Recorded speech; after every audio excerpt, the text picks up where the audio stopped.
All right. It's always fun when I start talking, and then that like goes off. So, good morning, everybody. Welcome to Culture Community. We are so excited to see you all, and we're super excited for our presentation today. So let's chat a little bit about who we are. So, Culture Community, we are a group of people passionate about being great leaders, intentionally building great cultures and community. And this is really a space for people to learn, develop, and grow, connect with one another, and be inspired and activated to make a positive change in the world. We absolutely love all the connection and the conversations that happen during these calls, and it warms our hearts to hear all the connections that are built outside of these calls. So feel free to ping people, get coffee. Everybody is just so welcoming to that and loves sharing their stories and learning from one another, as you can hear from our conversation this morning about all the fun books that we're reading. So we meet online monthly and we cover topics that help us become better leaders and build better cultures. So join us next month where we have our very own Leah Rowe, where she is going to be talking about trust by design, how to scale trust to maximize belonging and results. We've talked about trust in the past, and this is just something that continues to come up in all the work that we do and the conversations that we're having. So I think there's going to be a lot of great takeaways with that session next month. I'm going to turn things over to Steph to talk just a little bit about the perk, who we are and what we do. Yes, thanks, Emily. Okay, so the perk, who we are a premier leadership and culture development studio. And what we're really trying to do in this world is just build the world's best leaders. So any way that we can do that through one-on-one coaching, team workshops, custom leadership programs, any way that we can be helping and creating an impact with leaders, that's really what we're trying to do. We love to show some of the amazing companies that we work with, because there's often some familiar faces on the call that have worked with us, which we always love to see. But we just love working with people who have that growth mindset, who really want to become that world's best leader, but maybe just need a little bit of help understanding what it is that they need to do that. So me, Jess, Isabel, Dan, Emily, we're all the perk team. We're all on the call today. If you're interested in learning a little bit more about who we are, what we do, or you just want to get coffee with us, feel free to shoot us a message and we would love to meet with you. Amazing. And if you like seeing how we do what we do, coming next month and seeing Leah's talk will be a great representation of that. Yes.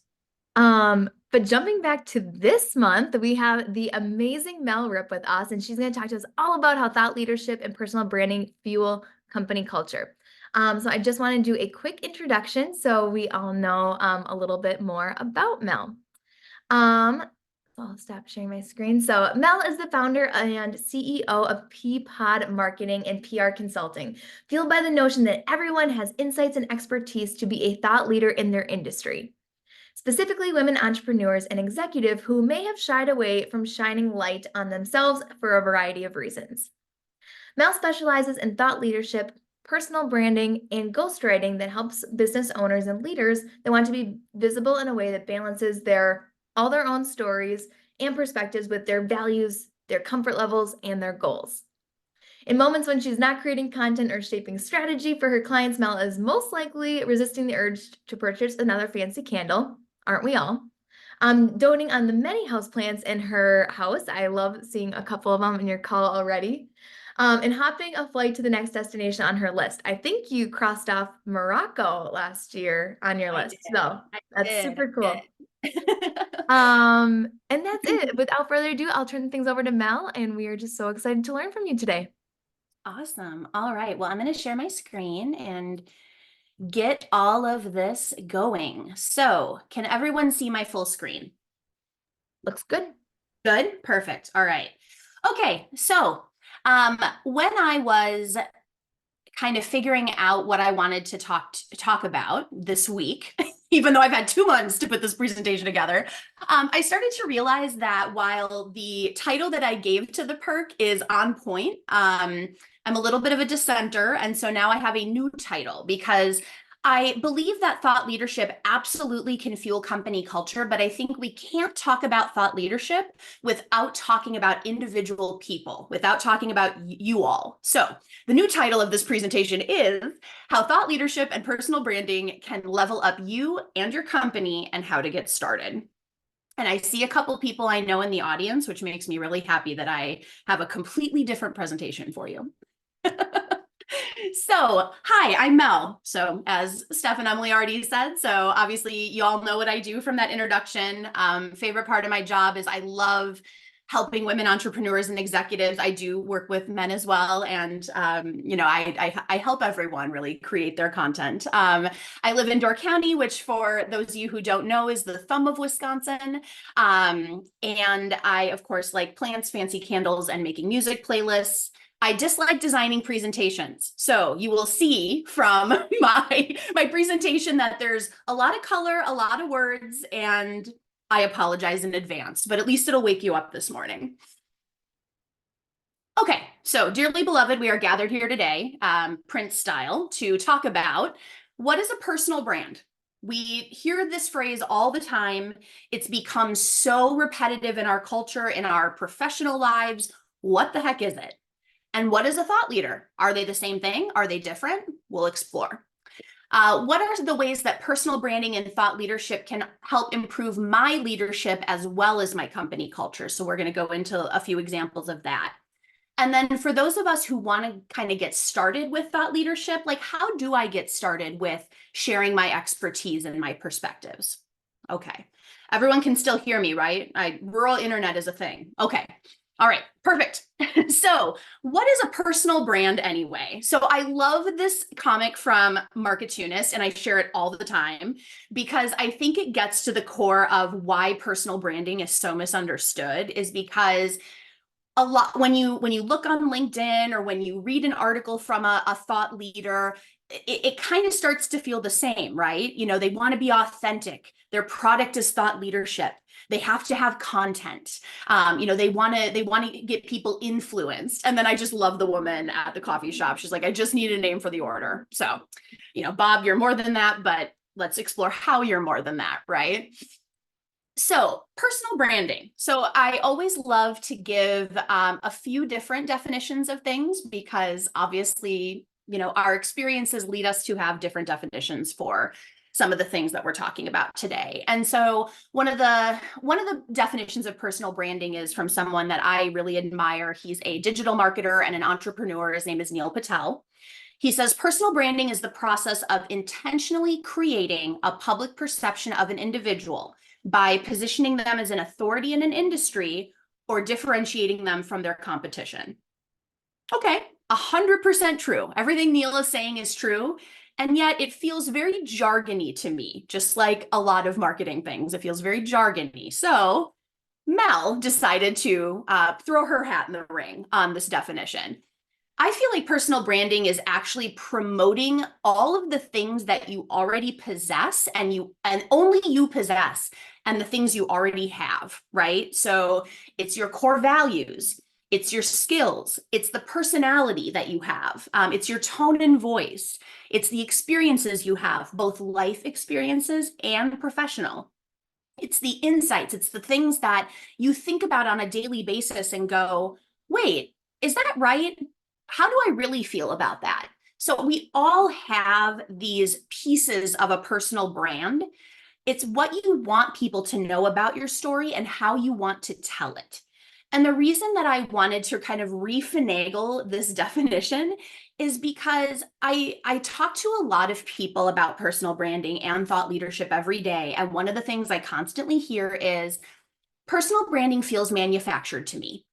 When we think of branding, when companies brand themselves or they rebrand or they do a brand refresh, they are wanting to create a particular perception in somebody's mind, right? In the mind of their audience, their customers, whatever that might be, right?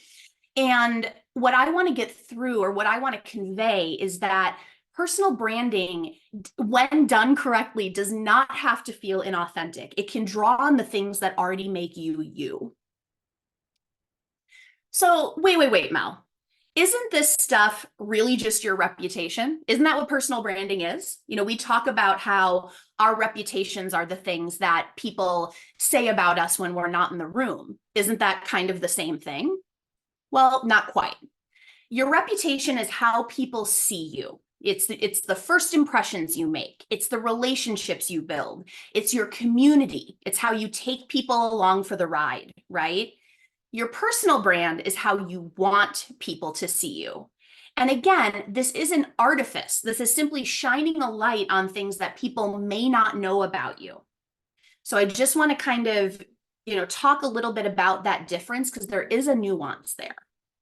So does that make sense? Does anyone have any questions before we move on to thought leadership? Hey, Mel, it does make sense, but to me, this points out that your reputation and your brand can be different. Yes. So yes, great question or a great comment, Michelle.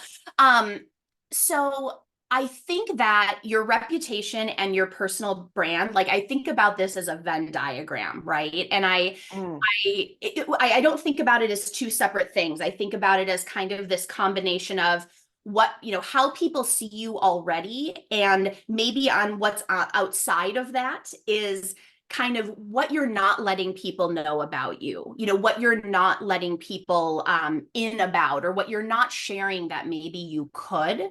Your reputation is kind of how you present yourself at face value, right? And so I think your reputation, with the help of your personal brand, can change over time, right? But I think about them as more of a Venn diagram rather than kind of things that could operate on separate planes. Does that make sense? It makes perfect sense. It's a great explanation. Thank you. Awesome. Cool. Okay. So how is this different from being a thought leader, right? Don't you have to have a personal brand to be a thought leader? I was talking about this with my husband, who sells wine and spirits for a living, and he was like, well, it's kind of like how all bourbon is whiskey, but not how all whiskey is necessarily bourbon. And I was like, well, it's not quite the same thing, but good try. And I love this cartoon as well. I don't see myself as a thought leader. I see myself as more of a thought manager. I often feel that I'm more of a thought manager because I feel like there's all these thoughts in my head that I'm trying to manage and get out into the world. So thought leadership, I had a really hard time coming up with somebody I could actually name that wanted to give a definition of thought leadership. And so I found this completely jargony one from Forbes Media, which is still correct. A thought leader is an individual that their prospects, their clients, their referral sources, their intermediaries, whatever that means, and even competitors recognize as one of the foremost authorities in a selected area of expertise, right? And really it's about becoming that go-to individual for said expertise, right? Again, this is 100% correct, but I think what frustrates me the most when we talk about thought leadership is I think that a lot of people don't want to share their thoughts or how they arrived at those thoughts because they feel like it's already been said. How could I possibly add something to the conversation that would, not force, but like get people to think differently or share a point of view that hasn't been said. And I think we get really bogged down in like, oh, if I'm not the primary thought leader on this, like, what's the point, right? And so I kind of like this definition better. Of course, I'm biased because I came up with it, but being a thought leader means having a strong, unique point of view, consistently demonstrating it, and connecting with people through it. So thought leadership for me is really a two-way street. We're not, you're not just shouting your point of view from the rooftop and dusting your hands off and going, okay, everyone knows what I think now. It's really building a community of people that can understand and relate to your thought leadership and become inspired by it. And one of the best ways I think to convey thought leadership is it isn't even your expertise. It's almost how you arrived at it, right? Like I remember having a conversation with Leah one day and saying, I actually care less about what you think and more about the steps you took to get to that thought. I think that's just as important. So just a little bit of nuance again. So then how are personal branding and thought leadership related, right? And I think I wanted to highlight Leah. I was going to embarrass her if she was on the call, but now that she doesn't get embarrassed. But so when I think of thought leadership and the relationship between that and personal branding, I came up with this really admittedly kind of dumb example, but I will share it anyway. So think about a photo that's in a frame that's on your desk, right? The photo is your thought leadership. It's the experiences you've had. It's what you hold dear. Maybe you have your family in the photo. Maybe you have a picture of a trip you just took. Maybe you have a close-up view of a flower from an interesting angle, right? And so that's your perspective. It's what you deem important, and it's what you want to inspire other people with. Your personal brand is the frame that holds that photo in place. It's that those foundational elements of what do I believe and how can I prop this up for people to see? So when we think of Leah's personal brand, I think of a walking jar of confetti. I think excited, supportive, your absolute biggest cheerleader. And then this is just one component of Leah's thought leadership, but Leah believes, and the PERC believes, that leadership development should be fun and fresh, and we're going to tell you how to make that happen, right? So there, again, it's not the same thing. There's, again, kind of that Venn diagram between, what are my values? What do I want to talk about? And I'm hoping that by this example, you can kind of see that nuance. So we talk about thought leadership all the time. There's no shortage of people on LinkedIn, pontificating about a bunch of different things, right? And we see them, we maybe scroll by, we maybe stop the scroll and read. And one of the questions that I get all the time is, well, how does this really benefit me? Am I just shouting into a void? Do people think I'm egotistical? Like, how is this actually going to serve me? And there's 7 ways that I feel that honing your thought leadership can really be a benefit to you. Even if you don't want to be, on the Forbes Communication Council, even if you don't want to give a talk to 300 people, there are still ways for you to benefit from it. So the first one is influence, obviously. Anytime that we can influence people's point of view, people trust us. They feel that we know what we're talking about. And I think influence is a really big part of business, right? Visibility, when you are out there sharing your expertise, there is a light shown on you. You shine a light on yourself, right? And if that is something that's interesting or compelling to you, that's absolutely a benefit. Credibility, when you have something new and fresh about your industry or about your niche, you're seen as more credible. Community. So, one of the things that I love about, and I always hesitate to call myself a thought leader, but I feel like maybe I am. I write a lot about entrepreneurship and thought leadership and the importance of getting your words out into the world.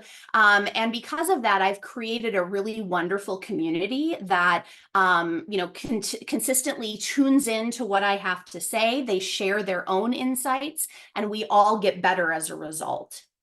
Access, right? I think that, when we start to share what we know and what we've experienced, it opens up other opportunities for us that we might not have considered.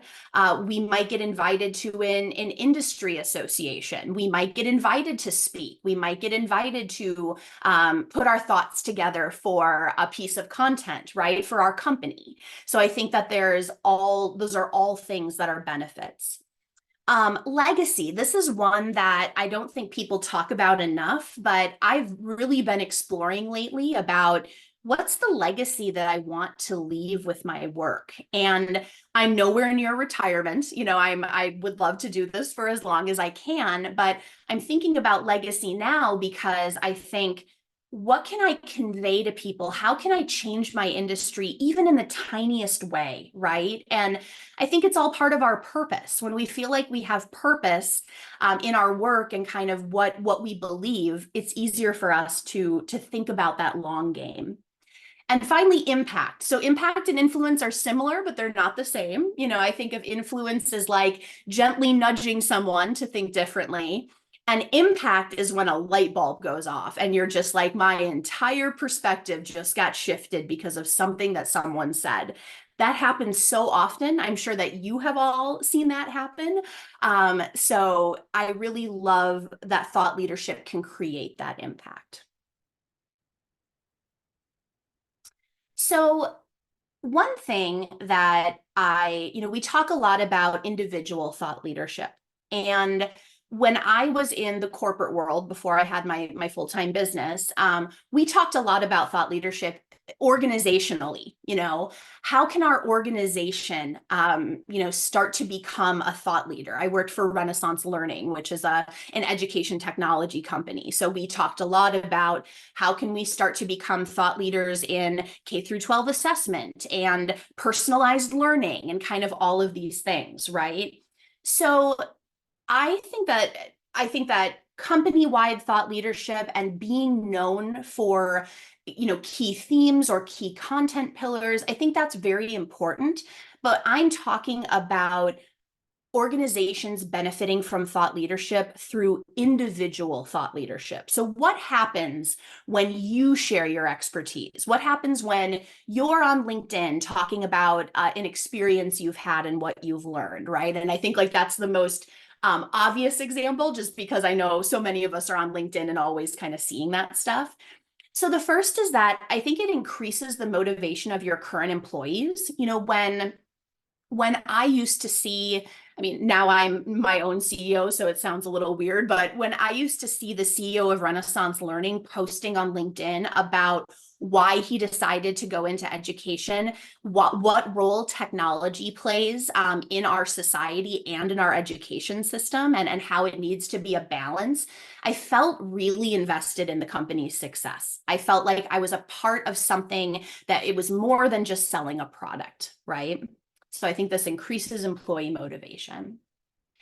I think the second piece is it encourages more and better ideas. And so, I know we talk about innovation a lot in our companies and wanting to make sure that we're constantly thinking about fresh ideas and new perspectives. And, we do have to kind of innovate or we'll get left behind, right?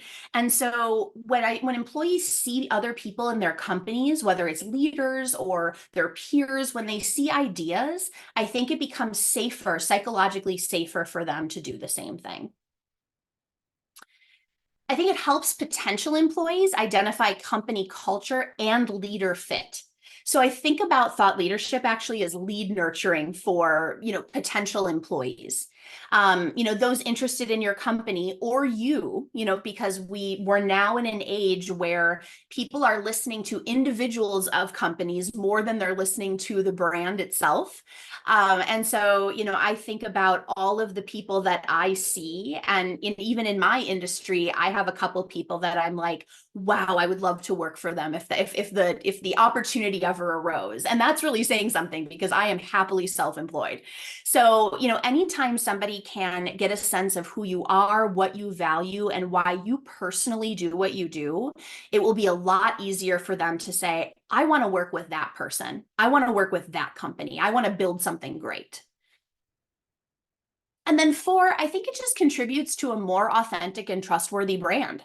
I think that, when your audience, whatever they may be, and there's a ton of people in your audience, right? Employees, leaders, customers, investors, job seekers. When they see people in your company sharing knowledge, it's such a boost to your trust factor, right? And people trust people way more than they trust brands or companies. And so I think that having those individual voices is helpful. So before I go on, I want to kind of tell you that I understand something, which is, I know many of you are probably working for companies where maybe there hasn't been a encouragement for thought leadership, or you might be wondering, how can I even get started with this? I'm not even sure if my company would be okay with this. And I think the only way that we really know how to do that is ask. But I'm a little contrarian. So I do feel like your personal platforms are your personal platforms. And I wouldn't want you to post anything wildly different than your company. I always say that when you're working at an organization, really try to augment and think about your company's values and align them with with your own. But I am very aware that you can't just wake up one day and go, some of you might not be able to wake up one day and go, I'm going to post a big diatribe on LinkedIn and see how many people agree with me, right? So I just want to let you know that I understand that. And I know that this isn't as easy as just maybe opening up your LinkedIn or, deciding to give a talk and going forward with that. Does anyone have any thoughts, any questions before I go on? I feel like I'm just talking a lot, but I guess that's what presenting is, right? Are we good? Melissa, I have a question. Yeah. As it goes into so I'm a company of one, right? Like it's just me. And so I do everything through my own personal LinkedIn and stuff, but how would you suggest divvying up space and time between my company brand and my brand, my personal brand? And maybe you're gonna get into that. We can get into that later, but we can certainly talk about it now. I have a lot of different thoughts about this. And so I think number one, you have to really think about what's feasible for me. So Diana, if you feel like you are look, I can't possibly keep up in a company page and my own page, right? And I know that this isn't the question you asked, but I always ask people if you're a company of one or you're a company of one and a contractor or two, really think about what you're able to do. For example, Peapod has a company, my company Peapod has a company page. I don't post very much on that company page, and I'm very honest about that. It's not because I don't want to, it's just because when I think about because I'm a company of one, I am my brand. And so it's easier for me to be look, I'm just going to funnel everything through the context of my own personal LinkedIn, my personal experiences. I definitely name drop my company a lot so that I'm being very honest about the fact that look, this isn't just me flitting about with press releases. I have a bona fide organization here where I help people. But one of the things, so I do work with a company where I manage both their company page and the CEO's thought leadership, right? And again, I hate to keep bringing up the Venn diagram. I'm not a diagram person, so I'm not sure where this comes from. But I think that there's a little bit of with this company, we share a lot of how to, right? We share a lot more of the expertise. If you want to, for example, with the perk, right? If you want to build trust with your company, here's 3 ways to do that, right?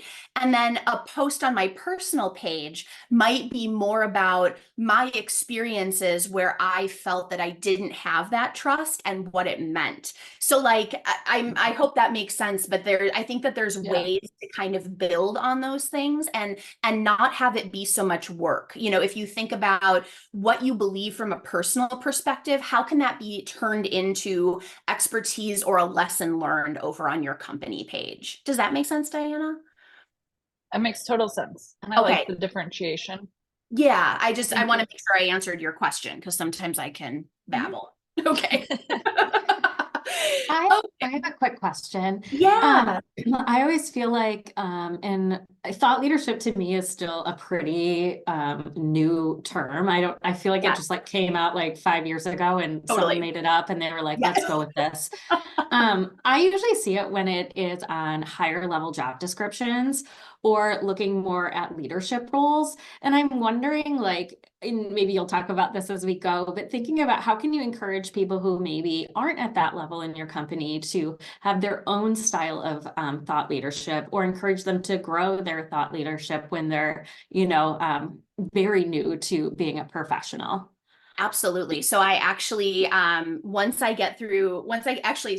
these foundational questions, I think will answer your question, because I am one of the things that I cannot stand about thought leadership is that there's this that people are just oh, well, I'm not a CEO, I'm not even a director, I'm not even a manager, what, I shouldn't be sharing anything.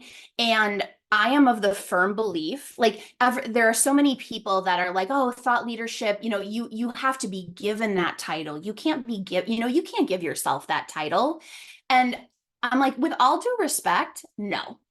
That is not personally what I believe, because I do believe that people have elements of their personal and their professional lives that can lead them to being a thought leader, right? I do believe that everyone has the capacity to be a thought leader, and it doesn't matter where you are in your industry, what your title is, where you are in the process. Like, I could shout that from the rooftop all day, right? But I do feel like there's just like, well, how do I even get started, right? And so I always say that if you do want to explore thought leadership, or if you're a manager or a leader that's wanting to kind of cultivate more of that thought leadership ethos in your team's minds, like, here's some questions that we can kind of ask and go through together. So I'll just hop into the questions right away.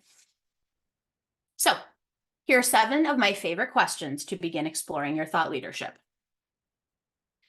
So some of these are going to be really obvious. You're going to be like, duh, Mel, of course. Like, what am I passionate about? I need to know what I'm passionate about, right? But for me, passion is way more important than expertise at the outset. I want to know what you could talk about for hours without getting bored. I want to talk about what raises your blood pressure. Like, honestly, when my blood pressure is raised right now and I'm, sweating a little bit, which is always a really good sign that I am talking about something that I'm super excited about.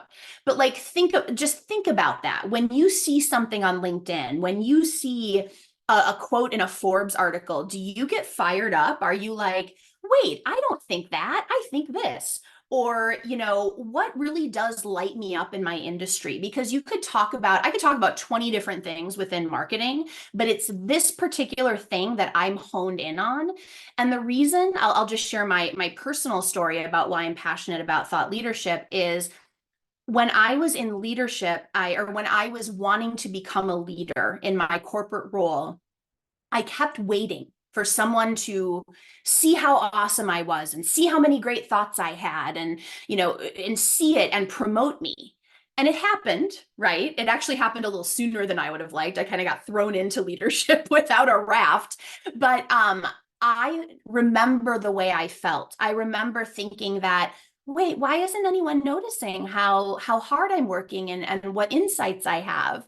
And I realized that I'm the one that can control my own narrative, right? I'm the one that can make sure that people understand what I'm talking about. And so that's why I'm so passionate about helping other people do that too, because there's a misconception that, someone has to kind of bestow this title upon you, like you are now a thought leader. And for me, I feel like, look, as long as you're passionate about something and could talk about it ad nauseum, like, that's a great start.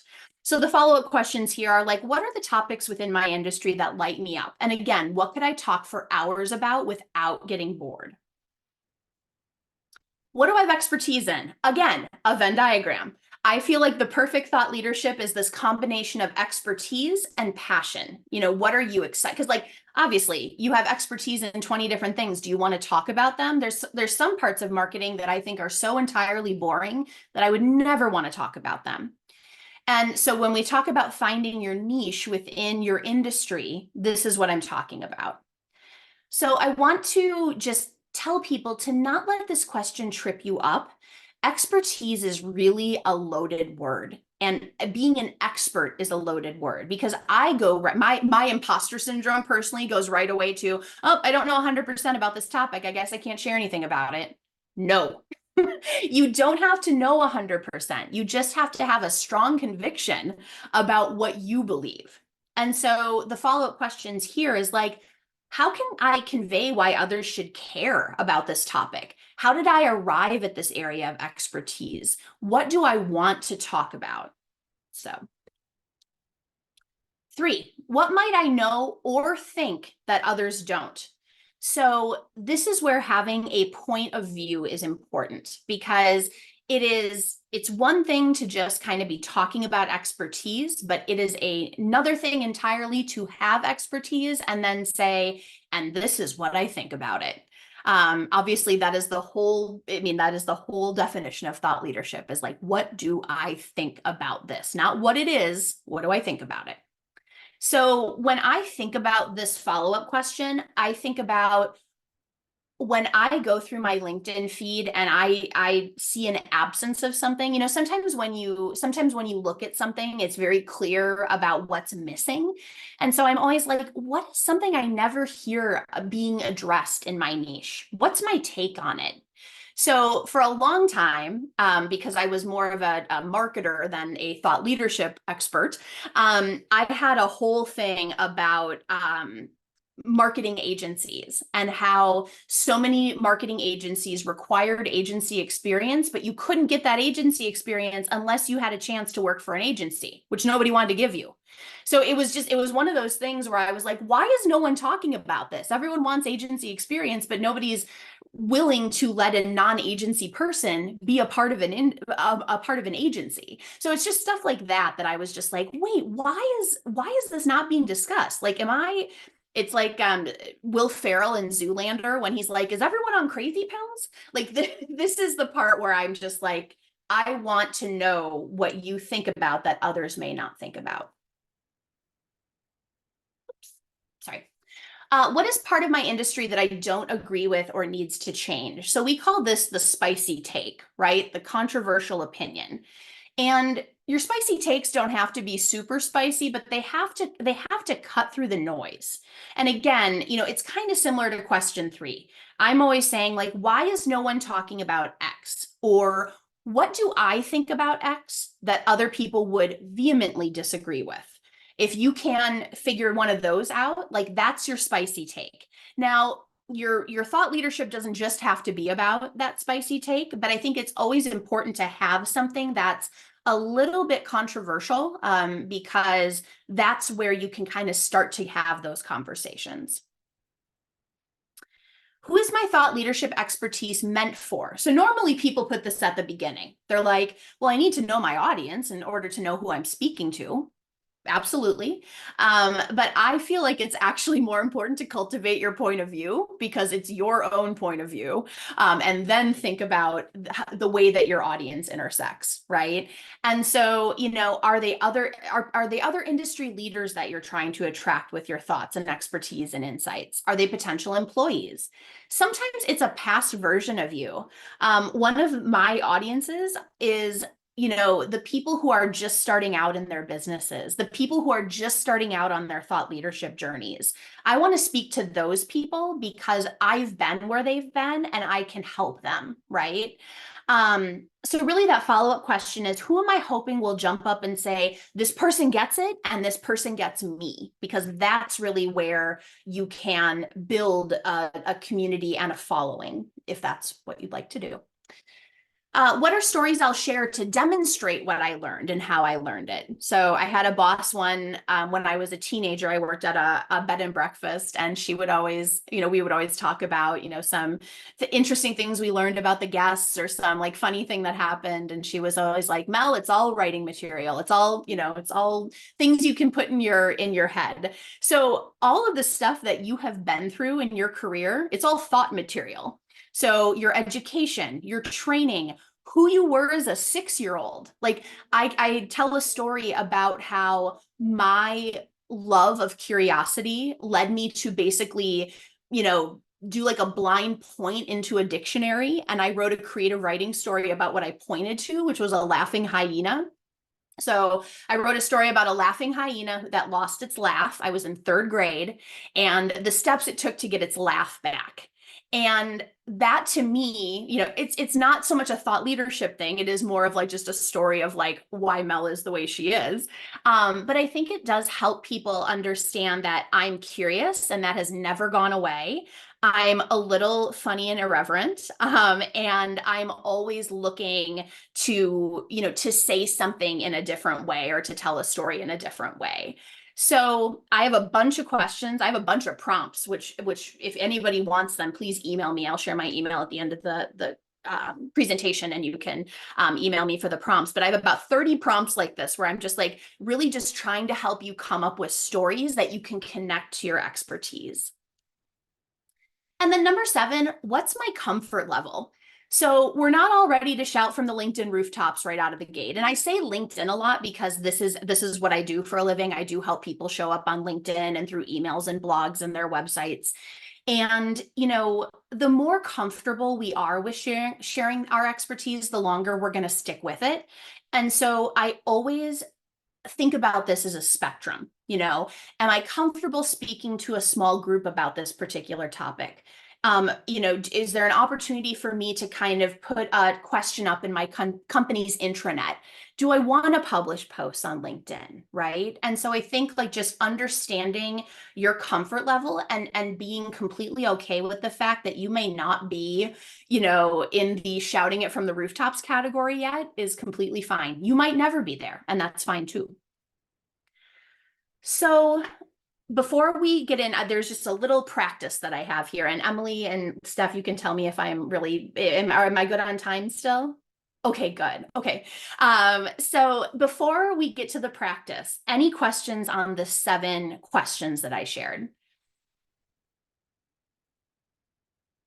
No? Good. Mel, if I can be so bold, when I think about those questions, right, there's a whole slew of topics that come up for me in my personal and professional experience. Yep. And there's a lot of different audiences. Yeah. You have to stick with one to be successful. Do you start with one and really grow a solid foundation and then branch into the next thing you're passionate about? How do you balance that? Oh, that is the $1 million question, where I feel like if I could answer that like to the best of my ability, I, could retire a millionaire. One of the things that I think is really important is testing this stuff. And so I constantly, when I work with people, they're like, well, wait, I really want to talk about this, but like, like I work with a lot of entrepreneurs, for example, and they're like, well, I really want to talk about this, but I'm worried about alienating people because they already know, they've maybe experienced this already. And I think the question isn't so much about balance as it is about testing and just putting something out there that feels authentic to you and kind of seeing where it goes. And I know that that is super scary. That is really easy for me to say because I've been writing on LinkedIn for 4 years. Like I have no problem sharing my expertise. So I know that that's not as easy.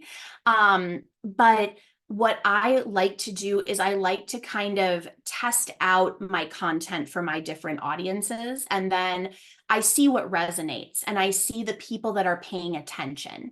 And if I'm seeing that there is a misalignment between the people that I'm looking to have pay attention and the people that actually are, I shift my approach and I test again. I test another topic. I test another, question that I ask. I don't know if that quite answers your question, but I think the way that I balance that is to do some preliminary testing to kind of see what works. And also to use your audiences as guardrails. I'm not saying that you should try to appeal to 20 different people all the time, but I think that people know that, like, think about yourself, right? And the way that you consume content. When I look at my LinkedIn feed, for example, and I'm going to go through an exercise with y'all in a second, but I try really hard not to spend all my day on there, but I'll look at like the first 10 posts in my feed and I'll go, I really like what this person's saying, but that advice isn't for me. And that's okay. Maybe the advice tomorrow that she puts up will be for me, right? If I consistently am seeing somebody where I'm just like, I don't really care about what this person is saying, I'll, maybe, make it so that I don't see as much of their stuff in my feed or whatever. But I think all of your different audiences will understand that you're a multifaceted, multi-nuanced person. And I guess my advice there is just don't be afraid to see what works. I don't know if that answered the question, but that's just my ramble about it. It did. It gives me something to chew on. Thank you. Yeah, of course.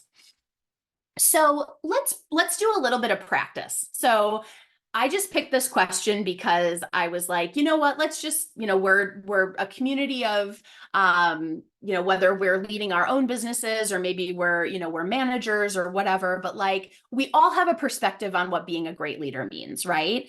So let's just take a couple minutes to write down, what does being a great leader mean to me? And who is someone in my life or career that inspired that definition? So I'm just going to give everyone a couple minutes. And then I'm going to give you an example of how someone answered that question.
I don't know if that's quite been 3 to 4 minutes, but I'm bad at time. Um, does anyone want to share? I know that, this is a safe space, so I know it's a little nerve-wracking, but does anyone want to share what they wrote down?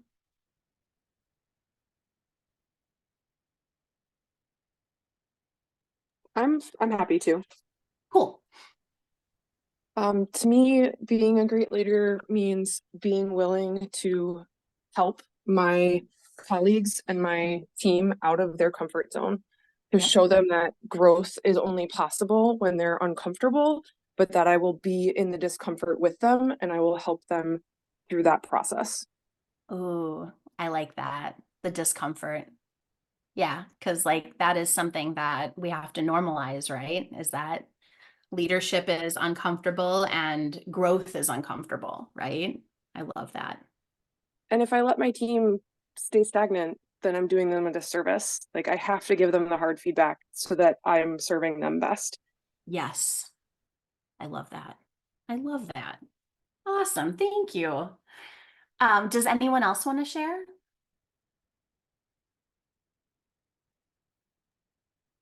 Mel, I'll go. Okay. So for me, it means inspiring people to do more or bigger or in a different way, but with a lot of joy, Yeah. that they see the possibility and the benefit. I love it. Love it. Nice work. One more, or should we go on? I know how I can painful. share for the second half of the question, the who Awesome. we are Yay. that. Yes. So for me, right away, I thought of my first boss, I guess, in my first professional role. I had taken a position in a new state, moved across the country. I moved a week after graduating college, and I remember like waking up like, what am I even doing here? I don't know anybody. And just instantly on the first day, he made me feel so welcome. And for the 6 years, I worked with him, really influenced a lot of what I do today in my career. And I still go back to like different things that he taught me. Still stay in touch with him today, a great mentor for me now, but just he really, I don't know, embodied leadership and making someone feel welcome and like they could do, more than you even believed in yourself. So right away, that's who I thought of when I saw this question. Oh, I love that, Kara. Thank you. Thank you for sharing. Yeah. It's funny how people stick with us, right? Like I still think of like my when I was talking about the bed and breakfast, like my very first boss when I was 17, like I made like $4.50 an hour, right? But like it wasn't anything to do with marketing. It wasn't anything in my like current professional life. But I just remember him being so patient and kind and making work fun. And I think there's so much that when you dig back into kind of the recesses of your life, you can really start to make those connections between who you were when you met that boss and who you are today, right? All right. Thank you for that. So, of course, I'm going to highlight Leah. Leah's going to be mad that she wasn't here, because I'm just like giving her a lot of credit here. So, we obviously do not have to read this entire post, but I loved this post that Leah wrote about leadership. And it starts off with this really funny thing about her winning a lamp on The Price is Right. And the fact that like she was in LA for work, she was with an old boss, and he was like, hey, do you want to try to get on The Price is Right? And she's like, what? Like, we can't do that. And he's like, why not? It's our one-on-one. Like, let's just see if we can do it, right? And so she got to know her boss in such a more interesting way. They were waiting to get on Contestants Row. They were, waiting to get into The Price is Right. And so, Leah got to talk about where she wanted to go in her career. She really, like Joe taught her about how important it is to make employees feel seen. And then I love this part about the fact that like, she gets on Contestants Row, she completely overbids on this chair, and she gets a lamp and a karaoke machine as a consolation prize. And the thing I love about this is that she immediately ties it to what she feels today. Not only is the lamp in her office, of course she takes a photo with it with a thumbs up, but it's a reminder of two things. She's not great at estimating the price of furniture, and that leadership is best when it's fun and inclusive. And like I'm saying, this is something that, if you can't do this right off the bat, like there's nothing wrong with that. But I love how Leah answered this question in a really interesting way that is completely her brand, right? Even if she almost got fired in the process. So. Okay, so just in the few minutes we have left, I just want to talk about like, okay, so I have all these thoughts, Mel, I've written down the questions. I'll start thinking about all that stuff. But like when I have all these ideas, what do I do with it, right? And again, I think that there's so many ways to showcase your thought leadership, both inside and outside your company. And I think about this as a spectrum. I think about it as what's most uncomfortable for you and what's least uncomfortable for you.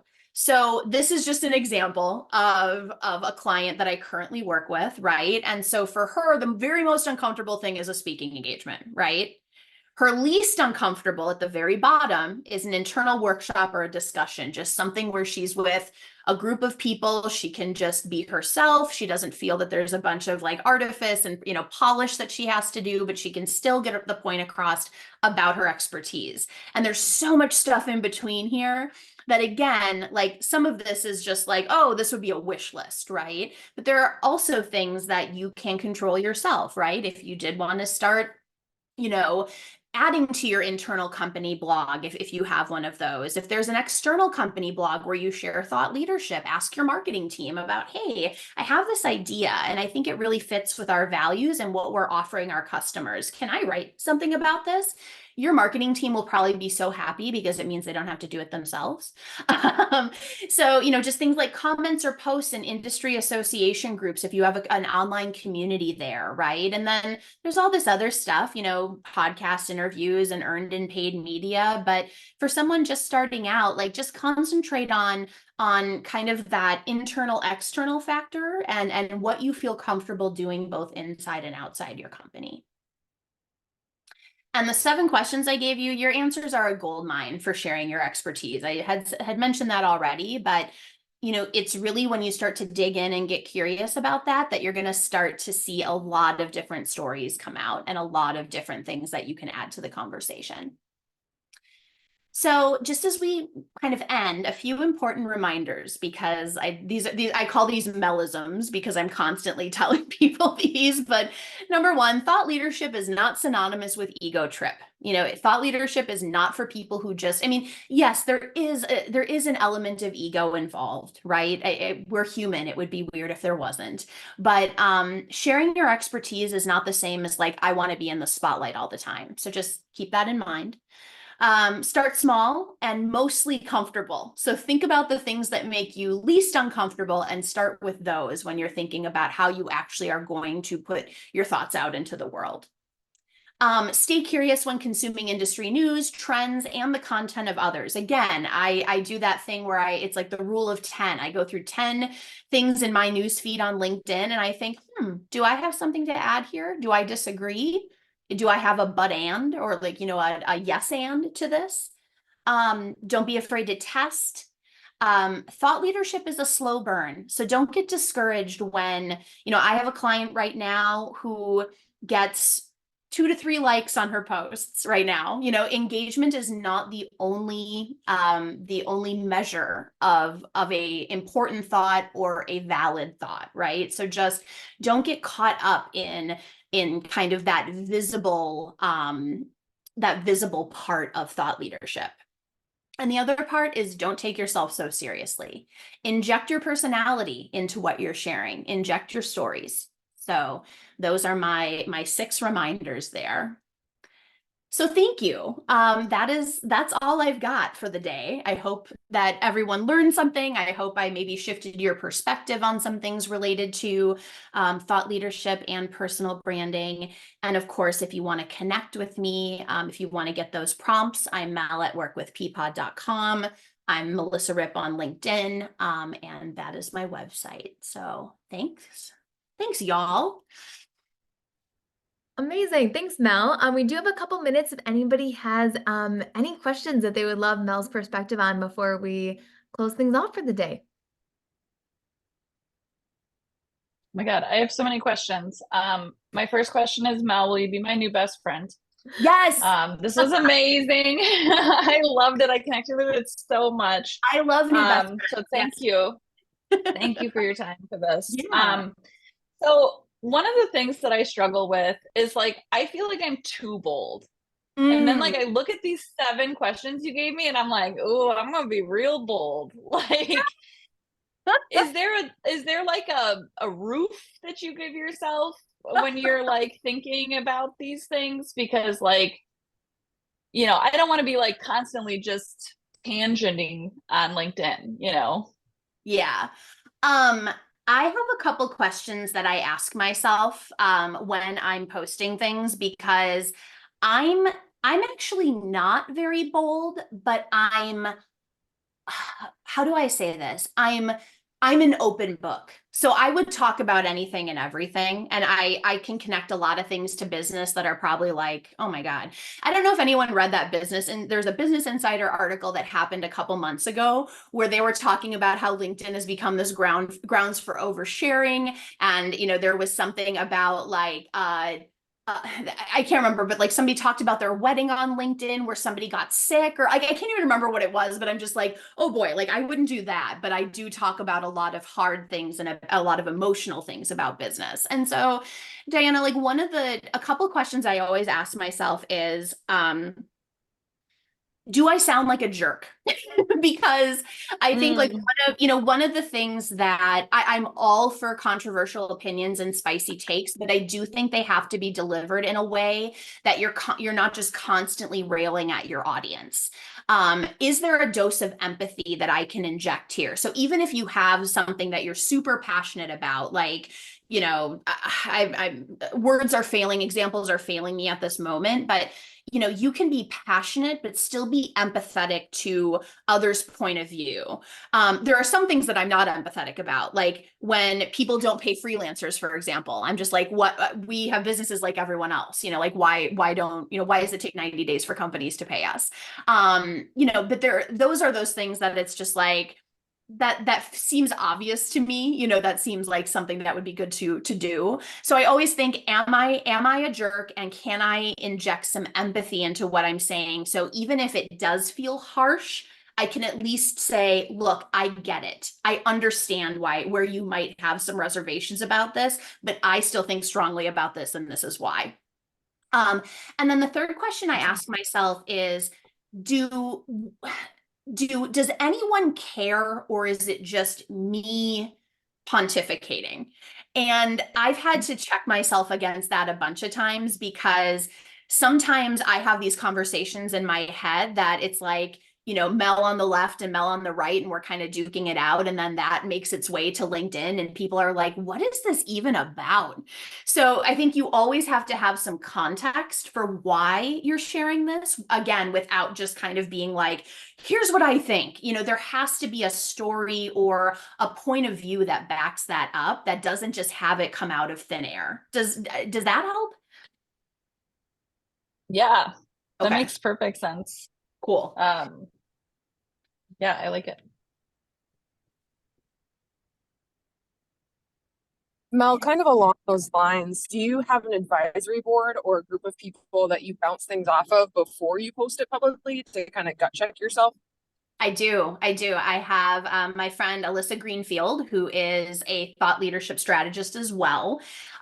We are on Voxer, which, if you don't know what that is, it's like a walkie-talkie app on your phone. And I'm constantly messaging Alyssa going, hey, I really want to talk about this. Do you think anyone's going to care? Am I a jerk? You know, kind of like, what am I doing here? And so she's always the one that's like, no, more often than not, she's like, Mel, you always hold back. Just like, let her rip, no pun intended. But I do have a few people actually that I asked to be like, is this, because I do think that part of sharing your expertise is just kind of couching it in making sure that it's palatable for people, because if it's not palatable, you're not going to change minds. And that's kind of what you're trying to do with thought leadership. Absolutely.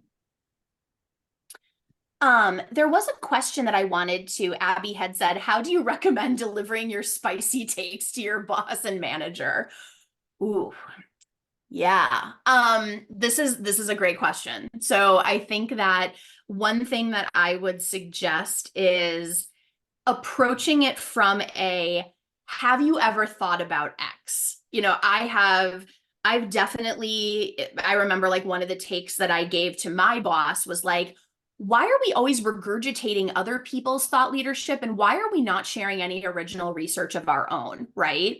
And my boss was always like, oh, it's too expensive. It takes a lot to survey people. And I'm like, right, but we're just wasting time and money when we're like bringing in third-party people. Like, we're experts on this, right? And so I remember having a meeting with her, and I said, hey, Tracy, what would you think about us doing a pilot of a thought leadership survey of our current Renaissance educators, right? Like what they feel, what they get worried about, what keeps them up at night. And then we can use that, you know, and it wasn't like a spicy take necessarily, but it was something that was going to cost time. It was going to cost money. It wasn't in our roadmap, but it felt like something that we needed to put a stake in the ground about. And so I always kind of go back to that. What would you think about X? What would you think if I said something about this? And And then, you know, I think the problem then is, or not the problem, but the challenge is like, okay, well, sometimes your boss is going to be like, yeah, I don't think that's right. And so I don't necessarily have any, you know, great advice right now about like how you kind of get past those hurdles, but I think approaching it from a place of curiosity and approaching it as a conversation rather than I think this and I think this is what we should do, right? It's a conversation, and, you know, make sure that, you know, that you're making your point clearly. So anyone else?